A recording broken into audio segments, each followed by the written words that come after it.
One of my good friend reached out to me last week. We used to work together in one of the previous company where I used to work. I think that was my second company when I started my career. His daughter is 19, 20-year old now, and she didn't finish her college, and right now she doesn't have any clue what she wants to do in her career.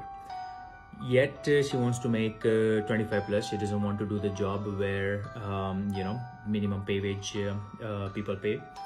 So I created a list for her. I thought it would be good to share with some of you guys, because I get lot of messages from either recent graduates or who are still going to college, or who are not going to college because they don't want to study further and still want to make a decent amount of money.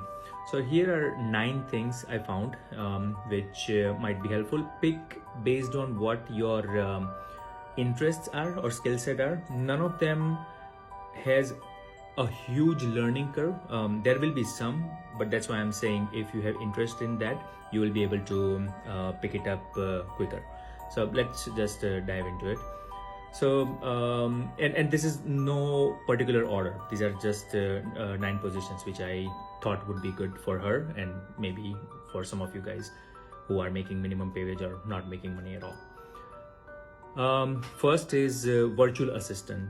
Majority of virtual assistants are offshore right now, if you see the total number of people who are working as a virtual assistant. But a lot of people have faced an issue with virtual assistant hiring offshore, that they don't know about American culture as much as you would want them to know.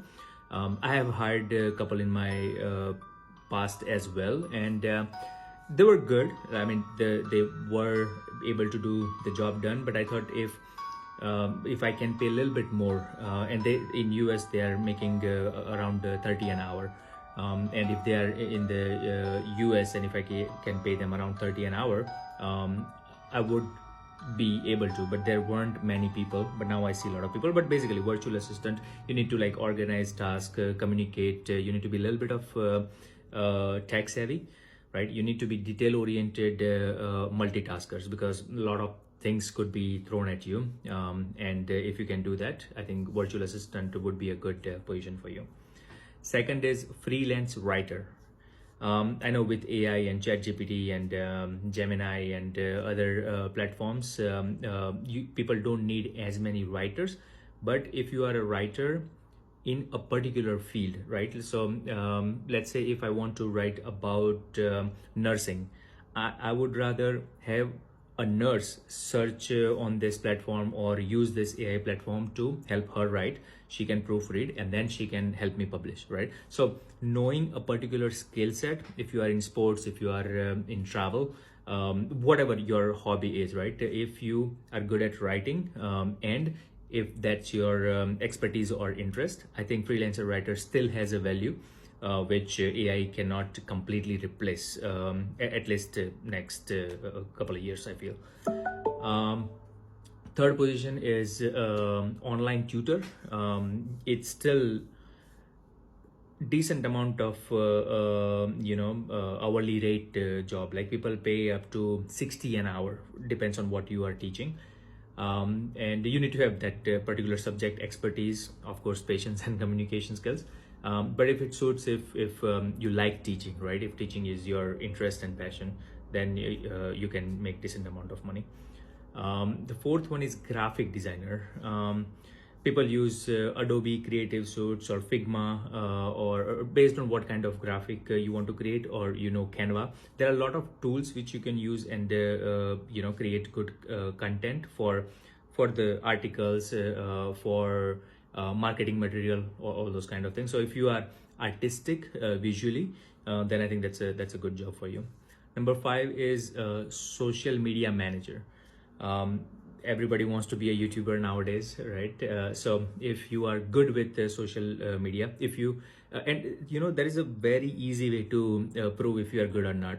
If you have your own social media channel and it's doing decent, and if you are creating a content which people likes, that's an easy curve to adopt if you have some interest. Even though you don't have your own channel, you have worked in other places and you have helped other people, it's still a decent job which can pay up to 35 an hour. Number 6 is video editor. This one is by far required nowadays, because creating interesting video is difficult. Like, I do content creation, I don't go in too much detail about how the video should look like, because for me it's more educational than flashy lighting and stuff. But even for educational, I should have probably hired some video editor who can make it a little bit better, right? So video editor, if you like editing, if you have that creative visual storytelling skill, that's a good job for you. Number 7 is translator. I know a lot of people are thinking that AI will replace it, but right now I'm trying so many AI tools for to see if it really conveys the message in English versus my native language. It doesn't. It feels like it's translating 60, 70, 80% of it, but it doesn't have the same emotions what I'm trying to convey if I use just online translator. So there are a lot of translator job which pays from 25 to 50 an hour, but you need to be fluent on both of those languages which you are trying to help translate. Now, number 8 is interesting. There is a little bit of learning curve, but it's not that difficult. It's a bookkeeper job, and it pays good. Like, I hired a bookkeeper for myself from Upwork, and I paid 40 an hour, and she was decent. She wasn't like master of bookkeeping, but you need to learn QuickBooks or other softwares like that. Yeah, you need to be detail oriented and need to understand a little bit of accounting. If you understand that, it's fairly it's comparatively easier thing to learn if you have interest in that particular area. And number 9, this one was interesting for me as well. I didn't know this job existed as much, but when I did my research, search engine evaluator. So people hire search engine evaluators, or companies hire to help rank or train the AI system to pick what answers they will need, or even go into a little bit of search algorithms as well. And the task can vary company by company and the role you do, but it is also one of the good job which I think it will grow as more AI platform will emerge for niche markets. So here are the 9 things. I'll put a screenshot of the article as well at the end after finishing my article. And good luck, and please share it with anybody who doesn't have a college degree or doesn't want to have a long learning curve, but want to do any of this job. And if you want to hear anything or for any particular position in detail, or have any other question, feel free to message, and I'll try to answer when I can. All right, thanks guys. Please follow and share if you can. Thank you.